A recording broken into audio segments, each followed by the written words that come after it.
Hi, I'm Annie Botticelli, and this is the Storyteller Forecast for Taurus for September 2016. Go to my website, anniehelpsyou.com, see what's new on my blog, and if you would love to have a wonderful spiritual retreat with me at a wonderful destination, check out my website for more details about my very first destination retreat. So what's going on in the month of September? We've got our triad of transformation, eclipses, Mercury retrograde, and the final square between Saturn and Neptune. Alongside with that, we have Jupiter changing into a new sign, which I'll go into way more detail about that in the October reading, because there's so much to talk about in September already. And so first I want to start out with things specific for Taurus before I go into the general energies of the month.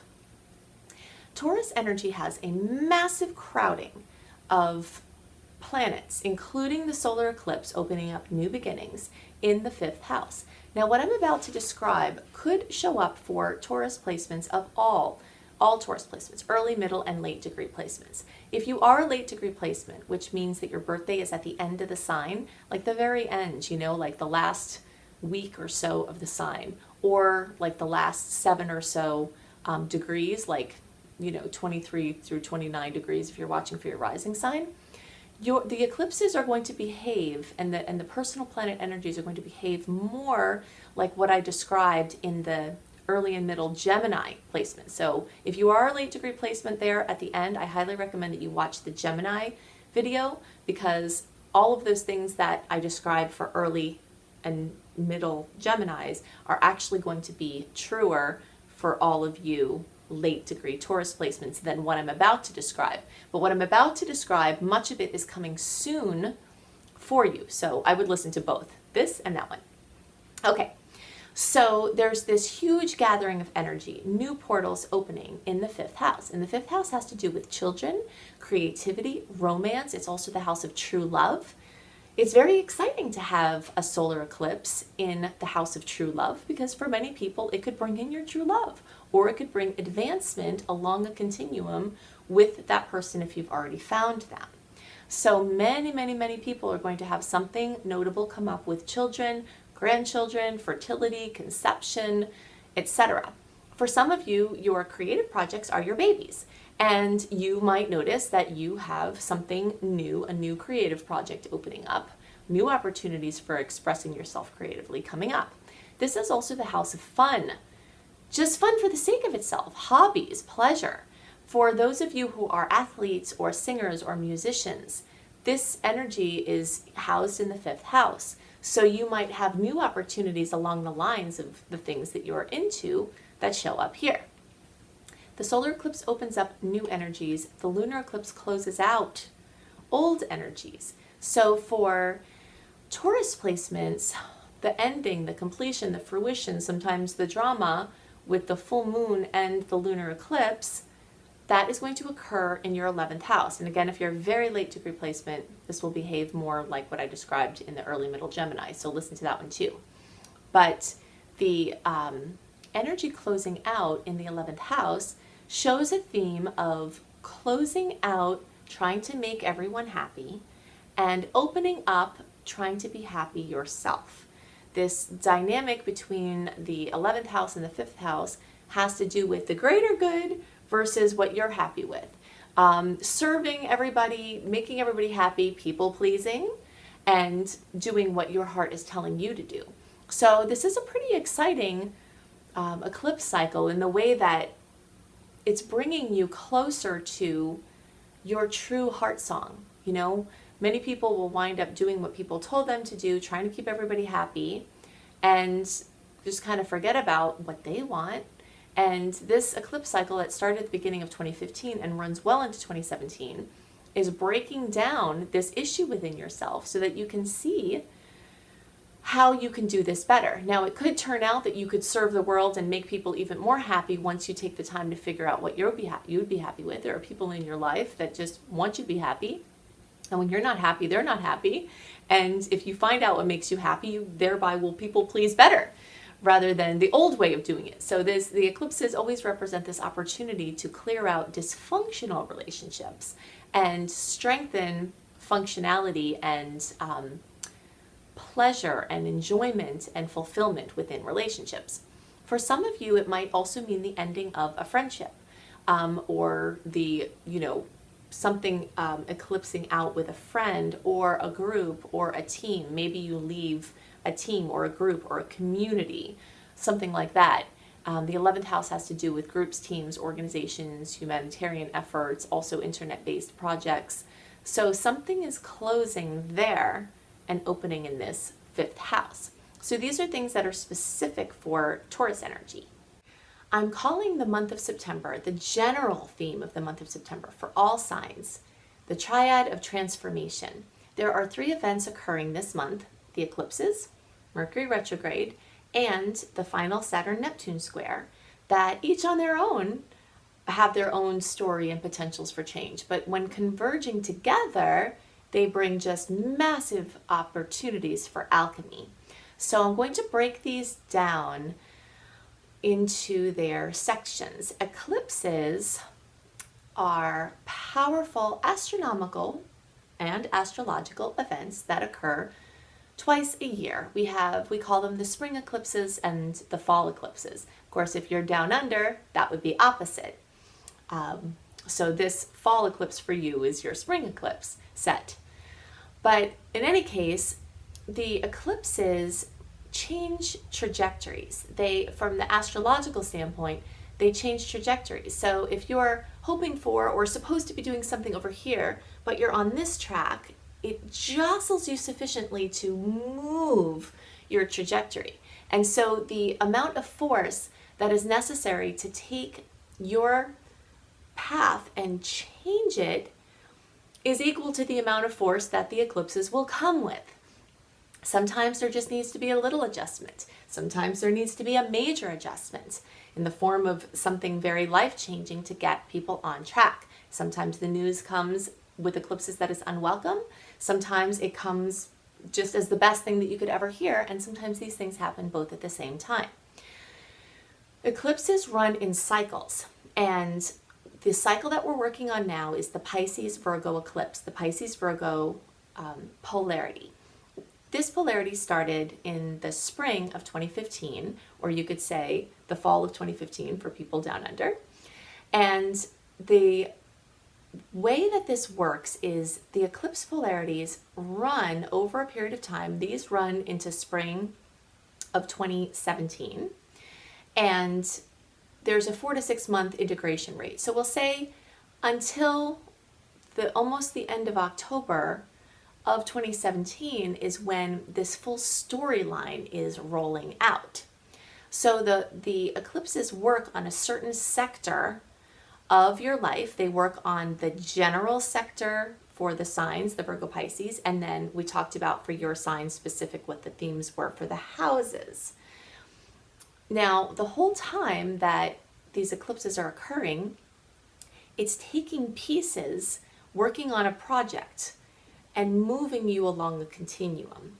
So, on September 1st, we have the solar eclipse 9 degrees of Virgo. This eclipse is actually also squaring Saturn, which adds a little bit of a challenging edge to it.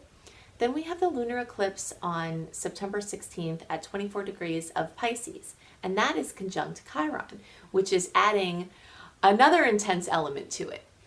Solar eclipses tend to bring in new energy. They're new portals of energy that are open. And with the energy of Virgo, this is coming in as new chances to work more efficiently, new chances to have more work if you needed work, or less work if you were working too much, or improvements in your work-life situation. They can also bring major radical changes to your health, to your diet, to your lifestyle. They can bring changes involving pets and animals and your relationship with pets and animals. So something new opening in those sectors. The lunar eclipse on September 16th at 24 degrees of Pisces is eclipsing something out. It's ending something, it's completing something, it's bringing something to fruition. The fact that it's conjunct Chiron is bringing this opportunity to end the victim mentality. And this is a huge one. This is part of the human condition that people who are consciously evolving are choosing to step out of, The victim mentality is the belief that life is happening to you, that there's nothing that you can do to make your life better, the quality of your experience better, and that people are doing things to you. And then that fits in with the guilt, blame, shame cycle, and that is the cycle of disempowerment. That's the cycle of the victim. Chiron, the asteroid that is conjunct this lunar eclipse, is all about the woundedness. It's called the wounded healer. So any places you're most wounded, and whether you believe in past lives and it comes from there, or whether it's from this lifetime only, it doesn't matter where it comes from. It matters that you have a deep woundedness, and maybe it's the collective consciousness woundedness that you're picking up. Maybe it's your own soul's woundedness, whatever it is. This lunar eclipse is giving a chance to eradicate woundedness, which is very exciting because we are completely limited by our belief that life is happening to us.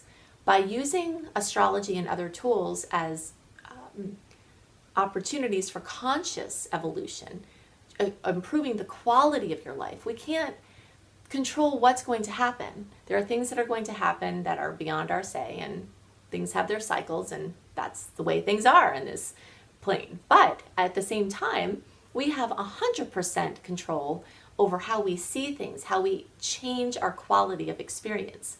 And you do this by ending the victim mentality, by looking inside of yourself for the answers instead of blaming someone or circumstances.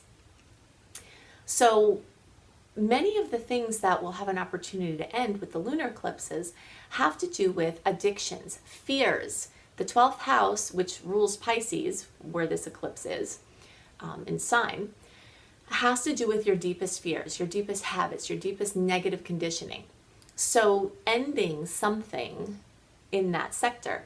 There's also a theme from things being hit, from moving hidden things into the seen realms. Movement of Pisces over to Virgo is taking something from the unseen realm and putting it into the seen realm, from the thought or feeling section and putting it into manifestation, into form.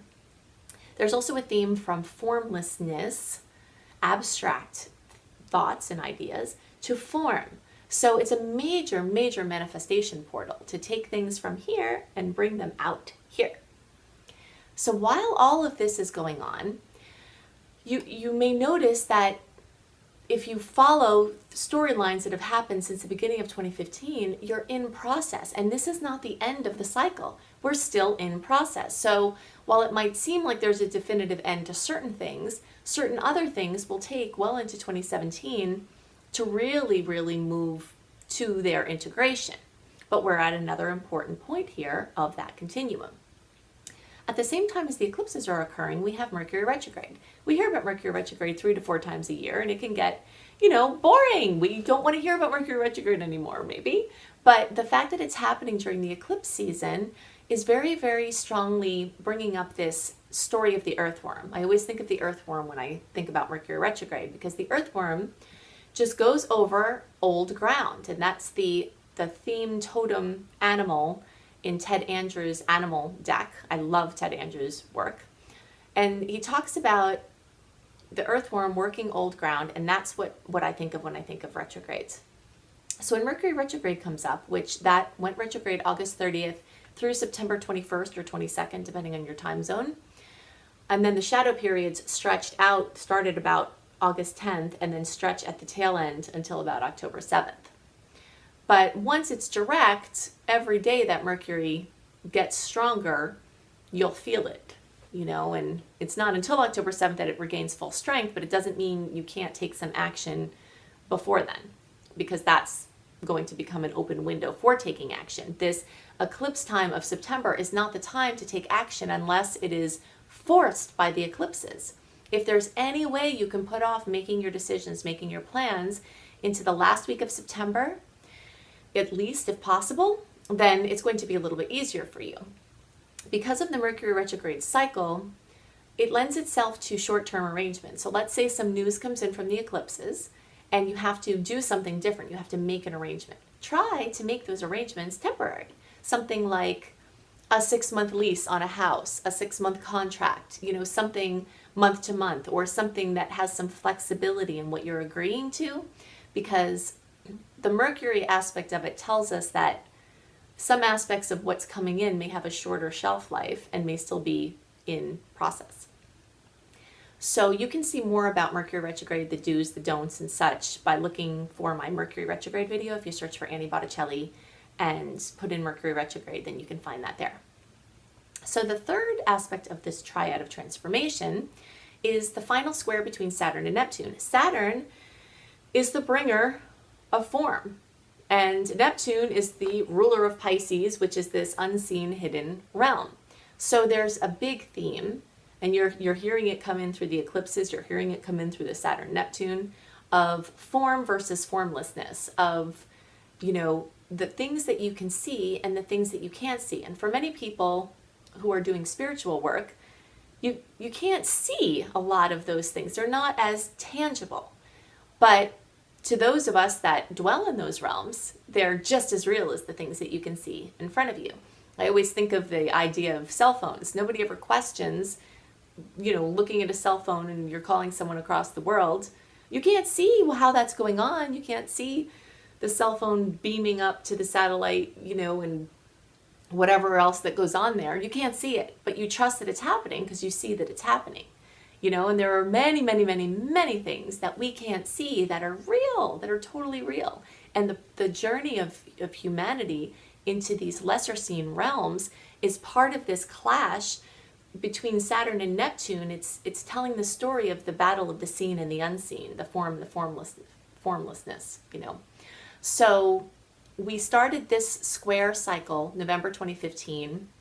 We had the second run in June of 2016, and now this is the final theme. So again, there could be a theme running here of creating a bridge. In my mind, neither one is right. The form and the formlessness, neither is right. They both are real and they both are valid. And so it's up to us to transcend. And we can transcend by building a bridge between the worlds, a bridge between the answers, leaving room for all of it to be right and finding the ways where we can use all of it for our full multi-dimensional highest expression in this lifetime. So those are the three things that are going on.